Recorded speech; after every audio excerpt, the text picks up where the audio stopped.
రాష్ట్రంలో అభివృద్ధి చెందుతున్న నగరం విశాఖపట్నం అని అన్ని రాజకీయ పార్టీలు చెబుతున్నా ఇప్పటికీ ట్రాఫిక్ కష్టాలు తీరటం లేదని ప్రజలు ఆవేదన వ్యక్తం చేస్తున్నారు.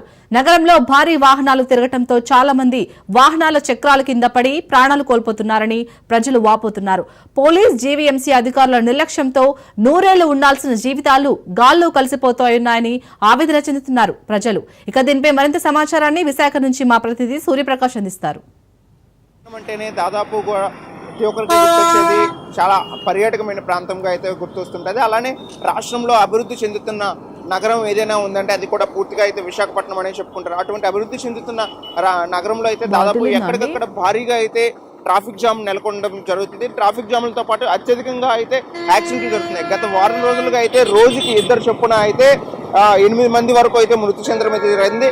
ఎక్కడికక్కడ కూడా ఈ యొక్క ట్రాఫిక్ జాములు విశాఖ నగర పరిధిలో ఏదైతే ఉన్నాయో అక్కడ ట్రాఫిక్ జామ్స్ ఎక్కువ అవడం, అలానే రోడ్స్ పైన పర్యవేక్షణ సరిగ్గా లేకపోవడంతో అత్యధికంగా అయితే ఈ యొక్క యాక్సిడెంట్లు అనేవి జరుగుతున్నాయి. నిన్న శిలానగర్ కాన్వెంట్ జంక్షన్ ఏదైతే విశాలవంతమైన రోడ్లో కూడా ఇటువంటి యాక్సిడెంట్ జరగడం, అలానే ప్రస్తుతం మనం హనుమంతవాక నుండి అడవరం వెళ్లే రోడ్డు, అవతల హైవే అనుకుని విశాఖపట్నం నుండి విజయనగరం వెళ్లే రోడ్డు, విశాఖపట్నం లోపలికి వచ్చే రోడ్డు అయితే మనం ఆ ప్రాంతంలో అయితే ఉన్నాము.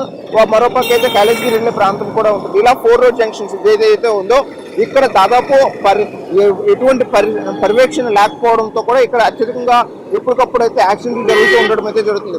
ఈ యొక్క విశాలమైన రోడ్లలో కూడా అత్యధికంగా యాక్సిడెంట్లు కావడంతో అయితే ప్రజలు బంబేలు ఎత్తడం అయితే జరుగుతుంది. ఎక్కడికక్కడ ఎవరు కూడా ట్రాఫిక్ నియమ నిబంధనలు అయితే పాటించకపోవడం ఒక ఎత్తు అయితే, ప్రజల్లో కూడా అవగాహన ఎంత పెంచడానికి ప్రయత్నం చేస్తున్న పోలీస్ అధికారులు నిమ్మకు నీరెత్తిన విధంగా ఉండడంతో అయితే ట్రాఫిక్ పోలీస్ సిబ్బంది ఎవరైతే ఉంటారో వాళ్ళు ప్రస్తుతం చలానాలు విధించడం పైన, చలానాలు ఏవైతే ఉన్నాయో ఆ యొక్క నిధుల్ని బకాయిలను అయితే వసూలు చేయడంలో పెట్టిన శ్రద్ధ, ట్రాఫిక్ నియమ నిబంధనలు పాటించే విధంగా అవేర్నెస్ క్రియేట్ చేయడం, అలానే ట్రాఫిక్ కంట్రోల్కి సంబంధించి అయితే ఎక్కడ కూడా చేయకపోవడంతో అయితే దాదాపు ప్రజలందరూ కూడా ఈ యొక్క యాక్సిడెంట్లు బారిన పడడం అయితే జరుగుతుంది. యాక్సిడెంట్లు ఎక్కడికక్కడ జరగడంతో ఎంతో మంది ప్రాణాలు కోల్పోతున్నారు. అయినా కూడా కనీసం ఎవరు చెల్లించడం లేదు. జిల్లా యంత్రాంగంతో పాటు పోలీస్ శాఖ కూడా చెల్లించడం లేదని అయితే ప్రజల నుండి అయితే తీవ్ర ఆరోపణ అయితే ఎదుర్కోవడం అయితే జరుగుతుంది.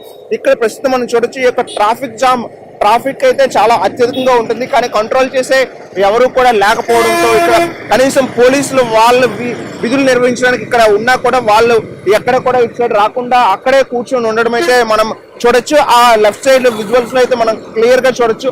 పోలీసులు ఇద్దరు కూడా వాళ్ళు మాటామంతి నిర్వహిస్తూ కూడా అక్కడ వాళ్ళ పని చేసుకోవడం అయితే జరుగుతుంది. కానీ అసలు ట్రాఫిక్ వైపు కానీ ఇక్కడ ఎలా పబ్లిక్ నడుస్తున్నారు, ట్రాఫిక్ రన్ అవుతున్న టైంలో కూడా, సిగ్నల్ ఇచ్చే టైంలో కూడా పబ్లిక్ నడుస్తున్నా కూడా వాళ్ళని కట్టడి చేసే ప్రయత్నం చేయకుండా వాళ్ళ ముగ్గురు కూడా ఇక్కడ ఎవరైతే ట్రాఫిక్ కానిస్టేబుల్స్ ఉన్నారో వాళ్ళైతే సంభాషణ చేసుకుని అక్కడ కూర్చోవడమే జరుగుతుంది.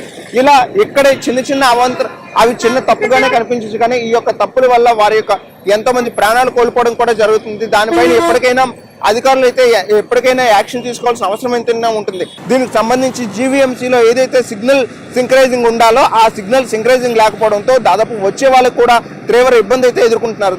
సిటీలోకి ఎవరైతే బోయిపాలెం నుండి అవతల కోరమనపాలెం స్టీల్ ప్లాంట్ వరకు వెళ్లాల్సిన వాళ్ళు ఎవరైతే ఉంటారో ఒక సిగ్నల్ దాటిన తర్వాత మళ్ళా సిగ్నల్లో రెడ్ సిగ్నల్ పడడం, అలా రెడ్ పడిన తర్వాత గ్రీన్, ఇలా ఒక సింక్రైజింగ్ లేకపోవడం వల్ల అయితే చాలా మంది ఇబ్బందులు అయితే ఎదుర్కోవడం జరుగుతుంది. ఆ సిగ్నల్ సింక్రైజింగ్ అనేది అయితే ఉంటే దాదాపు వాళ్ళు వెళ్ళే వాళ్ళకి కూడా ఇబ్బంది లేకుండా అదే కంట్రోల్ ఉండడంతో అందరికి కూడా గ్రీన్ లైన్లోనే వచ్చే విధంగా ఉంటుంది. కనుక ఇప్పటికైనా జీవీఎంసీ అధికారులు అయితే సిగ్నల్ సింక్రైజింగ్ పైన ఆలోచన చేసి సిగ్నల్ సింక్రైజింగ్ సాఫ్ట్వేర్ని అయితే గతంలో నిధులు చెల్లించలేదనే ఉద్దేశంతో అయితే సాఫ్ట్వేర్ సిస్టమ్ వాళ్ళు ఎవరైతే ఉన్నారో వాళ్ళు బ్యాక్ వెళ్ళిపోవడం అయితే జరిగింది. వాళ్ళని మళ్ళీ తీసుకొచ్చి ఇప్పుడు ఈ సిగ్నల్ సింక్రైజింగ్ వ్యవస్థను కూడా పటిష్టం చేస్తే ఈ యొక్క యాక్సిడెంట్స్ కూడా కొంచెం మనం కాస్త బ్రేక్ పడే అవకాశం ఉంటుంది. ఇవన్నీ ఆలోచించాల్సిన అవసరం ఎంతైనా ఉందనే ఈ విషయాన్ని అయితే ప్రజలైతే కోరుకుంటున్నారు. ఇప్పటికైనా స్థానికంగా ఉన్న సిపి, అలానే ట్రాఫిక్ ఏడీసీపీ కావచ్చు, జిల్లా యంత్రాంగం కావచ్చు, దీనిపైన దృష్టి సారించి జీవీఎంసీ అధికారులు ఎవరైతే ఉన్నారో, అలానే మేయర్ ఇప్పుడైతే కొత్తగా ఎన్నికైన తర్వాత సిగ్నల్ సింక్రైజింగ్ పైన అయితే దృష్టి పెట్టాల్సిన అవసరం ఎంతైనా ఉందనే విషయాన్ని అయితే ప్రజలంతా కోరుకోవడం జరుగుతుంది. కెమెరామెన్ ప్రసాద్తో సూర్యప్రకాష్, రాజు, విశాఖపట్నం.